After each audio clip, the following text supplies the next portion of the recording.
Hello friends, नमस्कार। मैं राहुल कुमार आप सभी का अपने यूट्यूब चैनल में स्वागत करता हूं। तो आज हम बात करने वाले हैं डीएलएड सेकंड सेमेस्टर के इंग्लिश के क्वेश्चन पेपर के बारे में।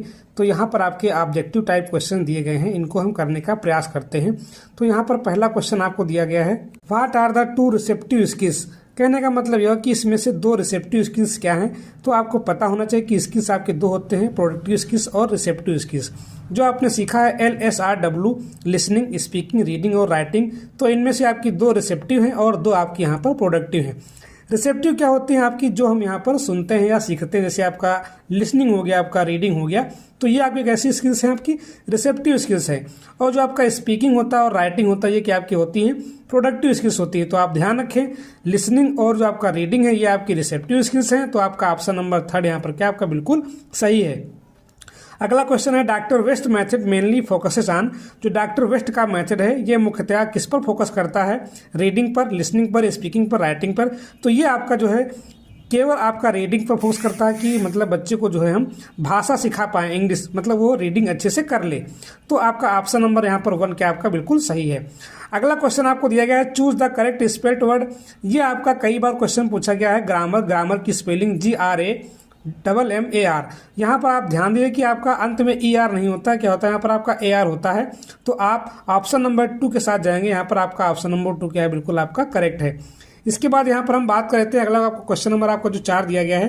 क्वेश्चन नंबर 4 आपसे कह रहा है कि what is the correct sentence structure of English. देखिए, हमको ध्यान देना है कि जो भी आपका इंग्लिश का स्ट्रक्चर होता है वो हमेशा कर्ता, क्रिया और कर्म होता है। कर्ता को बोलते हैं इंग्लिश में सब्जेक्ट बोलते हैं, क्रिया को बोलते हैं हम वर्ब बोलते हैं, और कर्म को हम बोलते हैं क्या, ऑब्जेक्ट। मतलब ये हुआ कि सब्जेक्ट, वर्ब और ऑब्जेक्ट ये आपके जो है स्ट्रक्चर होते हैं बेसिक आपके इंग्लिश के। सेंटेंस आपका कोई भी लिखा हो वहाँ पर आपका स्ट्रक्चर हमेशा क्या होता है, सब्जेक्ट, वर्ब और ऑब्जेक्ट। तो यहाँ पर हम ऑप्शन नंबर 3 के साथ जाएंगे, सब्जेक्ट, वर्ब और object.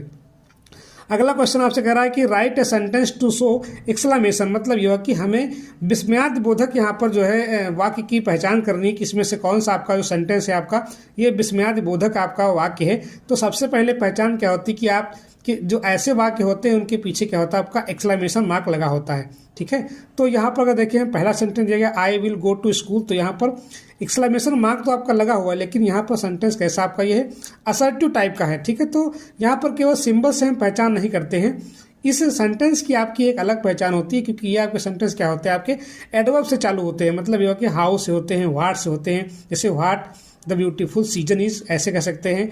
What a pleasant red season is, इस तरह कह सकते हैं। तो हमें करना क्या है, यहाँ पर एडवर्ब से स्टार्टिंग करनी है। और यहाँ पर जो आपका आई है वो क्या आपका सब्जेक्ट है। ऑप्शन नंबर 2 यहाँ पे हाउ स्वीट इज